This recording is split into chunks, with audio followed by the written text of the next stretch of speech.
Well, hey, welcome to TadlocksToolshed, where I'm solving the world's little problems one at a time. And today my problem is this extension cord. I've been putting it off for a long time. You ever have one of those dogs? Man, mine, Mr. Thornberry, is right there. And he is the one who did this, and it's been some time ago. He doesn't do this now because he bit into this one while it was live, and I guess he got his fill of wanting to chew on electrical cords after that. But anyway, I've been putting it off for a long time. I really could probably tape this up, but he did get through the insulation in a place or two, and you know, I don't like the looks of it. I think more than anything is why I'm after it. So today I'm going to show you how to fix this. And I'm not one to give up on an extension cord without, or just because of a little wear, I guess.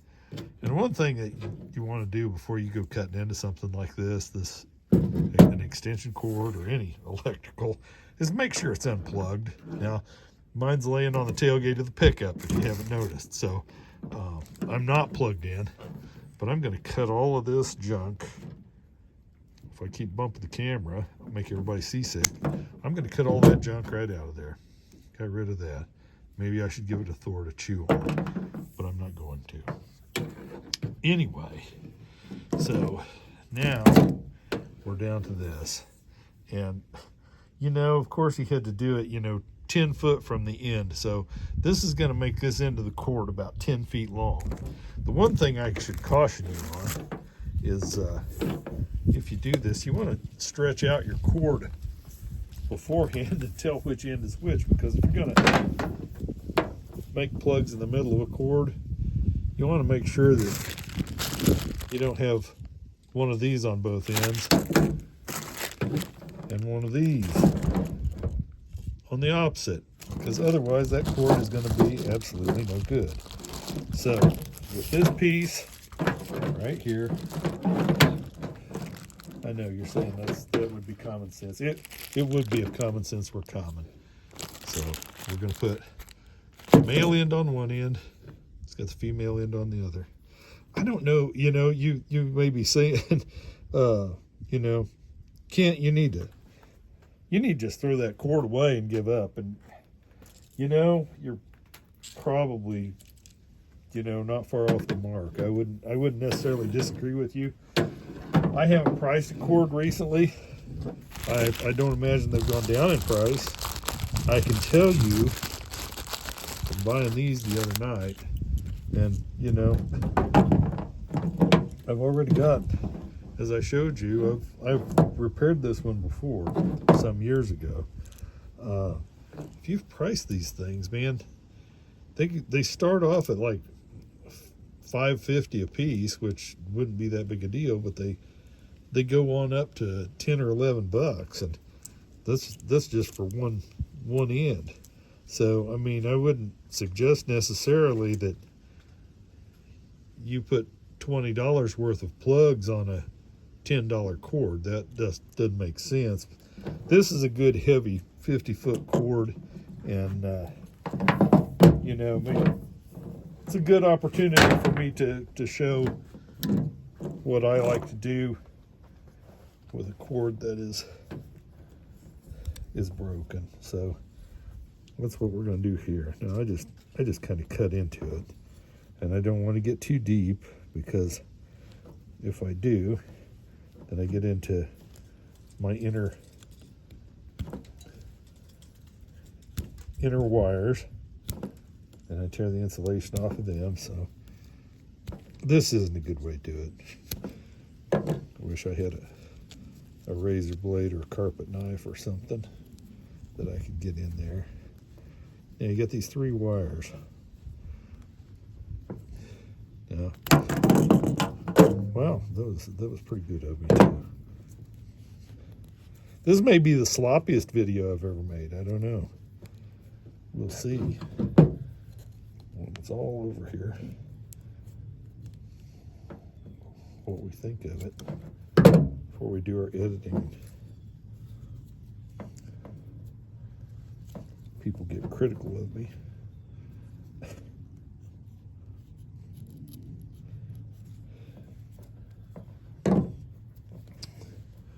Okay, so got this one here.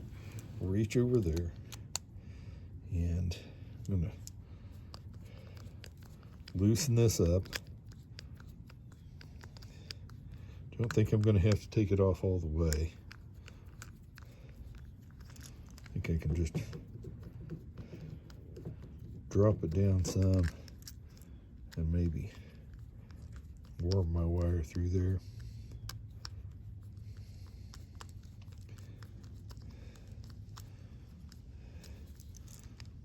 Then I'm going to go around here on the front side.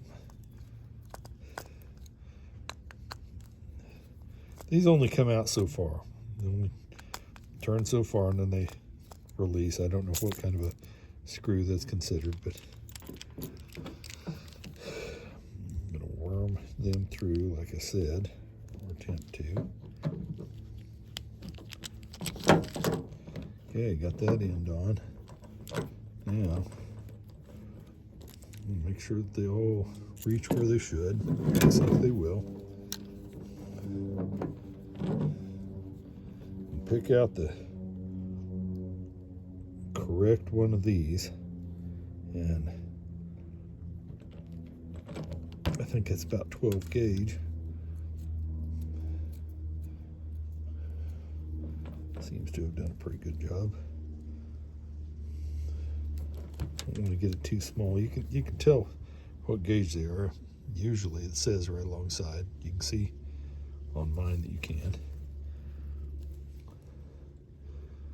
But typically, how I have done it in the past when I was young, look at the size of the hole, and the size of your wire, and look back and okay, how big is the wire without the insulation? Well, it's about like that. You want it to bite in a little bit tight, but you don't want it to dig into the copper either. So that'll ruin it. Or make it, make it not as good. Anyway, so I'm going to take my end here, right? And look at the screws here. You got the green. Got a green wire. That one's going to go right there. Then you got white and black left, right? Look at your other two screws. You got one that's dark right here, and one that's lighter right there, and that's where your black and white will go. Now, is it necessary for them to go in a particular place? No, it's not for it to work. It's really not. But it's the right way to do it, and so that's how we're going to do it. What I got going on here.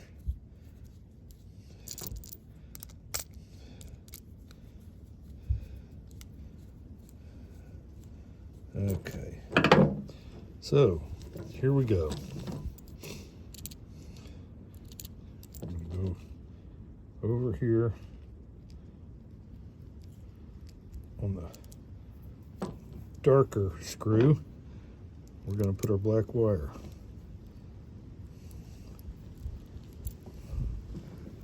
I'm having a sort of a time here, aren't I? Screw it down good and tight. And go over here with my white wire.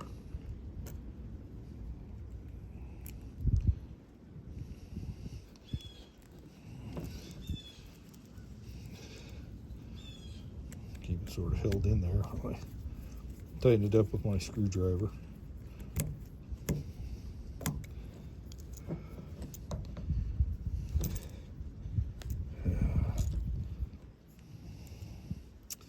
And then finally, my green wire. Green is ground. To my knowledge, green is always ground. White is typically what they call a neutral, and then your black is hot. Now I may have that wrong. I don't think I do.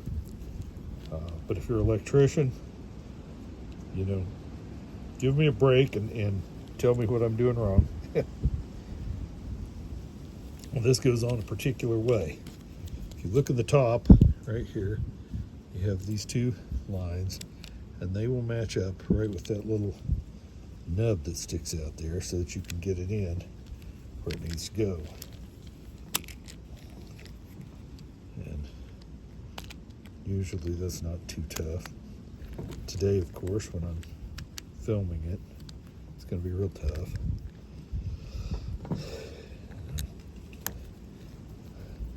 Again, we're going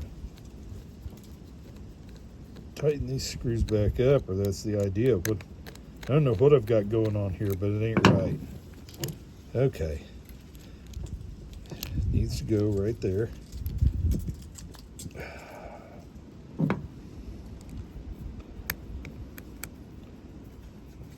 There we go. This is more like it.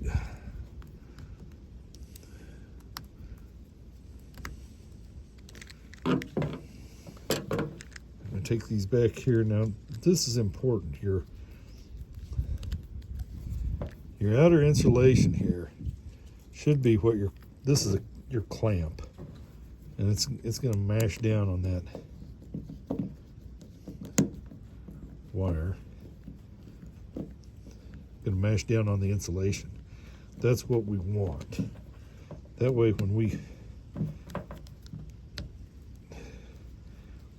use it and worm it around and it gets out here and gets abused,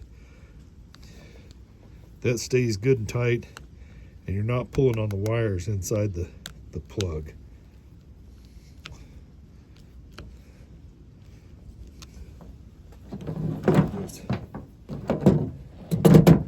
Made me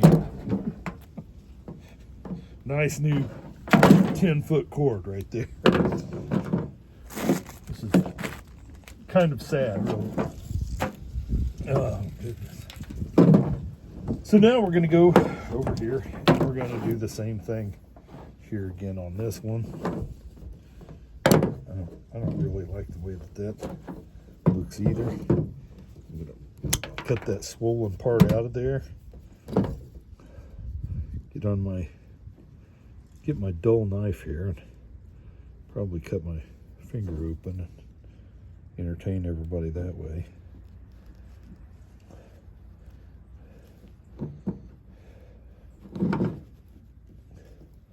I used to work in a big box store, and I had a lady ask me about some product that we sold one night. I don't even remember what it was.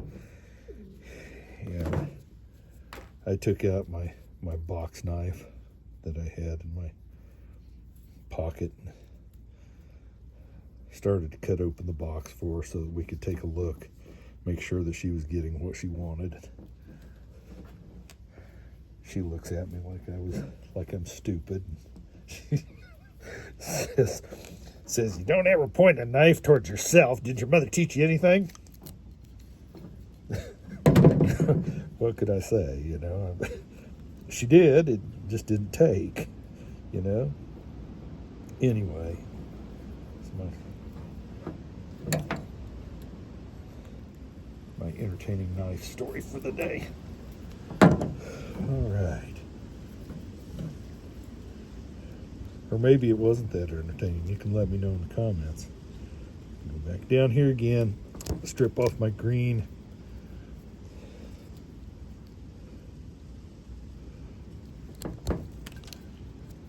Get yanked out there.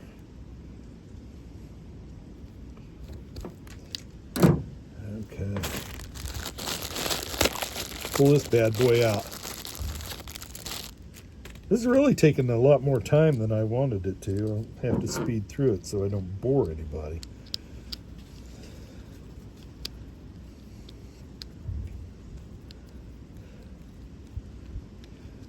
Just like on the last one, open it up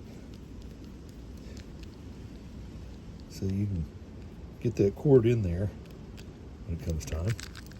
And I'm going to pop this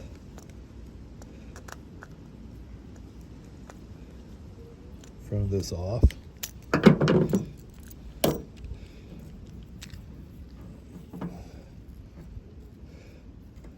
And again, I can't stress to you enough, when you're doing this, don't have it plugged in.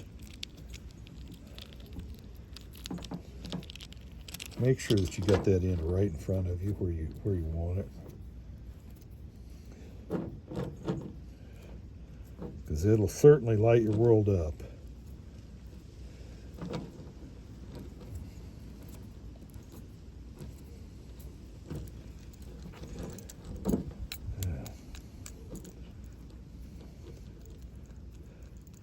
Loose them all up so that, again, so we can get the wires in.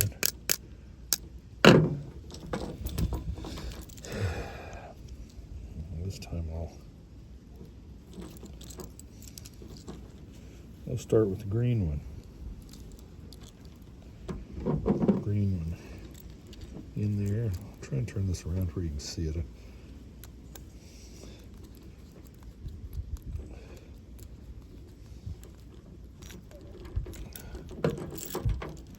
There we go. Green one on.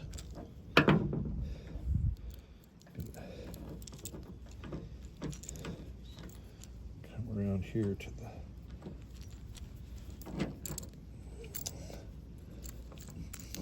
the dark screw, of course.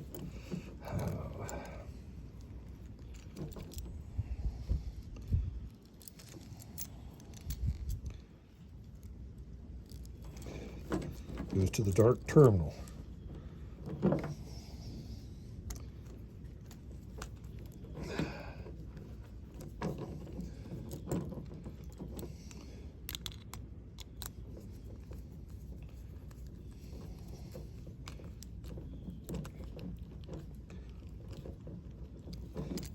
You want to get them in there good and tight. Don't want them pulling out on you when you're dragging your cord around, because I know that none of us probably haul our cord like we should. Just kind of gets drug across the floor and everything else. I know mine don't get any love for sure. And I try to be kind of particular about them. So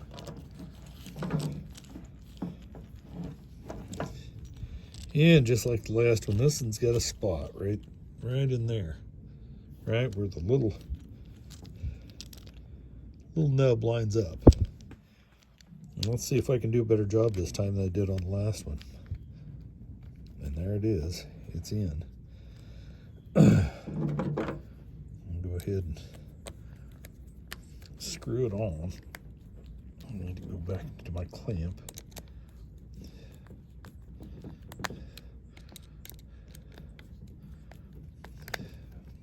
Tighten it up. Now there's one final trick that I have to offer you that I learned with working around a bunch of tradesmen. If you want to keep your cords, and I'm not saying that people are malicious. Sometimes they are, sometimes they aren't. But you know, when you work with a group of men that carry their extension cords on the back of their pickup or in their work truck there, where anybody can get a hold of them, come along and they need an extension cord, and they do this. Well, they come along, need an extension cord, and they say, well, you know, he won't mind if I borrow his. I need one right now. So they grab it, you know, and it never gets back to your truck. Or, you know, some people will just steal them out of the back of your truck. There's a good way to remedy that I have found, and that is to take an old extension cord like this that we have now fixed. You can do it with a brand new cord, but it works better if you got one that's a little beat up, I notice. And that is, take them and tape them up. Tape a big spot here with electrical tape, and go down here and maybe tape another one up. Maybe use some duct tape. Now, duct tape isn't made for electrical work, but you might throw a little duct tape on it, like you know, hillbillied it up, I guess is what I would call it. You know, infield repair or whatever. Do that in several places throughout your extension cord. And it will look so wormed up and beat up that nobody will want it. Nobody will even steal it. People might even stop off at your truck and throw their food stamps on your driver's seat. I don't know. But anyway, it works. It deters people from borrowing or stealing or whatever. And that's my final tip for the day. Leave your comments. I'd love to hear from you. Leave your critiques. We'll talk to you later. I'm out.